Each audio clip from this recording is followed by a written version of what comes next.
Channel को subscribe करें और बेल आइकन को प्रेस करें हमारी वीडियो देखने के लिए।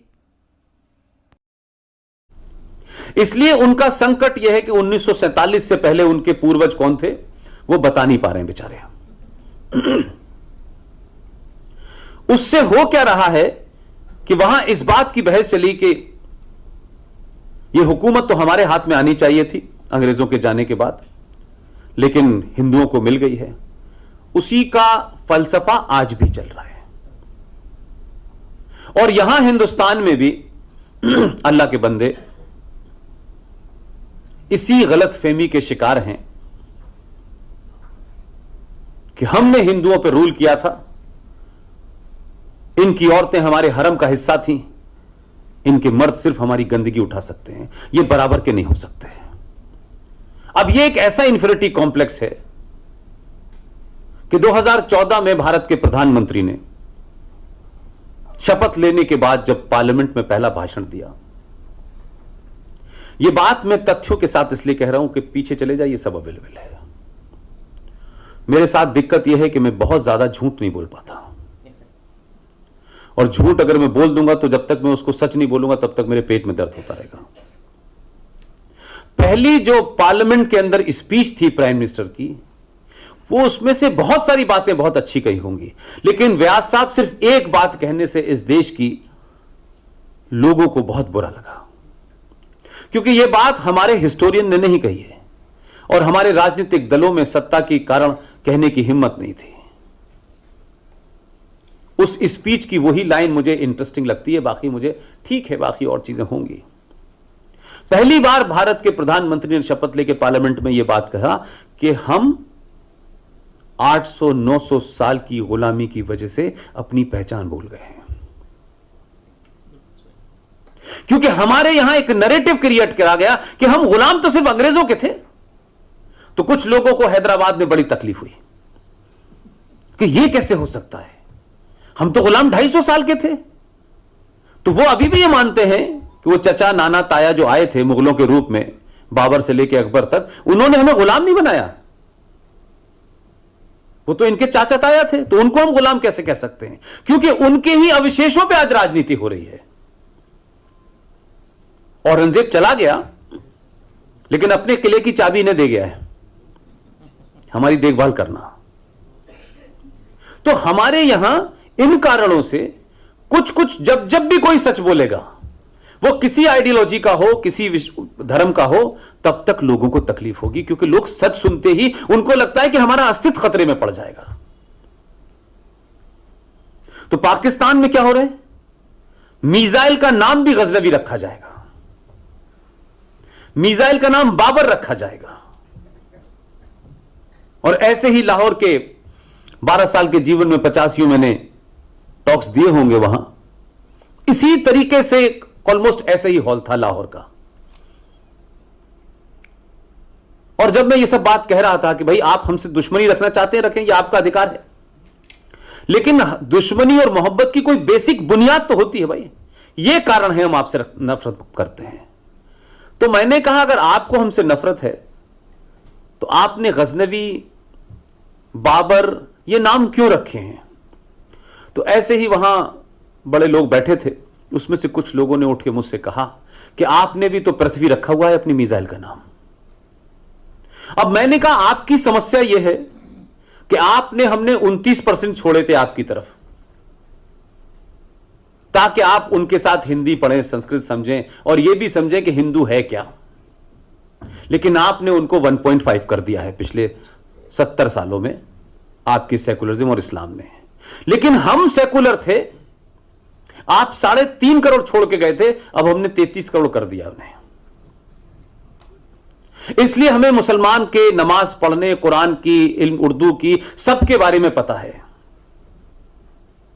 लेकिन आपको यह नहीं पता कि भारत अपनी मिसाइल का नाम पृथ्वी रखता है, वो पृथ्वीराज चौहान के ऊपर नहीं है। और पृथ्वी का मतलब होता है धरती। अग्नि हमने इसलिए रखा है कि भारत की सनातन संस्कृति के अंदर 5 तत्व हैं जो पवित्र माने जाते हैं। तो उन्होंने कहा कि साहब ये आपने फिर पृथ्वीराज चौहान के ऊपर नहीं रखा। मैंने कहा अगर आप पहले पूछ लिया होता आपने हमसे। सारे लोगों को नहीं पता पाकिस्तान क्या चीज है, क्यों बन रहा है, किस लिए बन रहा है, क्या इश्यू है, पाकिस्तान बनाया जा रहा है, यह बताया जा रहा था। तो इस वक्त पाकिस्तान में 5 अगस्त 2019 के बाद एक नया संकट पैदा हो गया है। 71 में वो समझ चुके हैं कि मजहब जोड़ता नहीं है। अगर कोई चीज दुनिया में सबसे ज्यादा ताकतवर है वो है कल्चर। कल्चर जोड़ता भी है और कल्चर बहुत मजबूती के साथ भी खड़ा रहता है। तो सिंधी का कल्चर पंजाबी से नहीं मिलता, बलोची से नहीं मिलता, पख्तून से नहीं मिलता, और उनकी अपनी एक पहचान है। आपको ताज्जुब लगेगा कि सिंध के चीफ मिनिस्टर के घर में उनकी पहली पत्नी की डेथ हो गई थी, दूसरी साथ में बैठी थी। तो मैं उनको पुरसा देने गया, तो जब सारी बात खत्म हो गई तो मैं बहुत सारे ऐसे लोगों को देख रहा था जो वहां उस वक्त लास्ट उसमें आए हुए थे अपना शोक प्रकट करने के लिए। बड़े बड़े बुजुर्ग बैठे थे, तो जो भी आता था वो पैर छूता था और कहता था जय साईं। जो भी आ रहा था बड़े बुजुर्गों के पैर छूता था। तो मैं बहुत देर तक सोचता रहा कि ये कुछ मुझे समझ नहीं आया। तो जब वो सब लोग चले गए तो फिर वो उनके साथ में काफी देर बैठा, तो उन्होंने जो बात मुझसे कहा वो ये कि देखिए, पाकिस्तान में और भारत में एक संकट यह है कि भारत पूरे पंजाब को समझता है यही पाकिस्तान है और यही इस्लाम है। हमारे लिए, सिंधी के लिए, बलोची के लिए, पठान के लिए इस्लाम सिर्फ नमाज मस्जिद में पढ़ने तक है। बस वो मस्जिद में जाएगा, नमाज पढ़ेगा, बात खत्म। उसके अलावा उसका सिर्फ जो कल्चर है उस पर उसको प्राउड है। उसी खैबर पख्तूनख्वा से आपके राज कपूर भी आए हैं, विनोद खन्ना भी आए हैं, ऋषि कपूर भी आए हैं, शशि कपूर भी आए हैं। वो उस कल्चर का है। आज भी पाकिस्तान के पेशावर शहर में मैं दिलीप कुमार साहब के घर भी गया, मैं राज कपूर के घर भी गया, मैं विनोद खन्ना के घर भी गया। कुछ कुछ जगह जो रेडिकल ने कुछ गड़बड़ की है, लेकिन सरकार ने उन मकानों को प्रिजर्व कर दिया है कि ये जैसे हैं वैसे ही रहेंगे। उस जगह पर जो पंजाबी मानसिकता एंटी इंडिया है वो नहीं जाती। इसलिए आपने देखा होगा कि सारे धमाके पंजाब के बाहर होते हैं। पंजाब में धमाका अगर हो गया तो कयामत आ जाएगी। इसलिए सारा का सारा आतंकवाद आपने खैबर पख्तूनख्वा में कर रखा है, बलूचिस्तान में कर रखा है और सिंध में कर रखा है। पंजाब को महफूज रखना है, पंजाब में कुछ नहीं होना चाहिए। इसलिए क्योंकि आप उसकी निटिगिटी नहीं जानते, इसलिए पंजाबी आतंकवाद फौज का दमाद है। यह हाफिज सईद, ये ज़कीउर रहमान लखवी पंजाब यूनिवर्सिटी के दोनों स्टूडेंट थे, दोनों साथ साथ थे, दोनों का साथ साथ रस्टिकेशन हुआ। दोनों पंजाबी हैं, दोनों आतंकवादी ग्रुप चलाते हैं, पूरी आईएसआई और फौज की देखरेख में चलाते हैं। लेकिन वही आतंकवादी अगर खैबर पख्तूनख्वा में पैदा हो गया तो मार देते हैं उसको, और उसको मार के कहते हैं हम आतंकवाद के खिलाफ लड़ाई लड़ रहे हैं। यानी जो वायरस है वो इतना नीचे तक है। लिहाजा उस पाकिस्तान से जिसका वजूद आपकी नफरत पे खड़ा है, आप उससे 10 बार बस लेके चले जाइए, 15 बार उनकी मां के पैर छू लीजिए। उनका वजूद ही इसके ऊपर रखा हुआ है, क्योंकि जिस दिन वो हट जाएगा डिसमेंटल हो जाएंगे।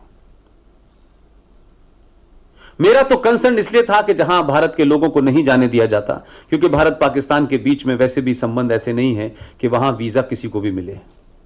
आम आदमी को वीजा मिल नहीं सकता। एक सेलेक्टेड 3 कैटेगरी हैं, लेकिन मुझे वीजा लेने की जरूरत नहीं थी, तो मैं हिंगला माता के भी दर्शन करके आया हूं, मैं शारदा माता भी होके आया हूं।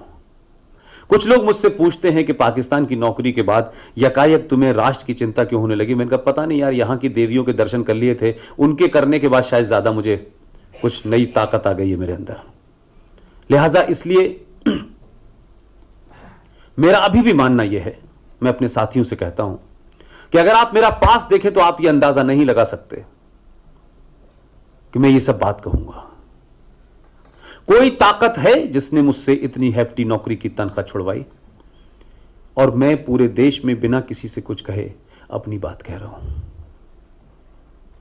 न मेरा किसी पार्टी से एफिलिएशन है, न किसी मजहब से है, न किसी धर्म से है, न किसी विचारधारा से है। मैं समझता हूं कि इस देश के सामने जो जघन्य अपराध हुए हैं वो समाज को सही पता चल जाए। जैसे जैसे समाज अवेयर होगा, सत्ता के प्रवर्तन में आप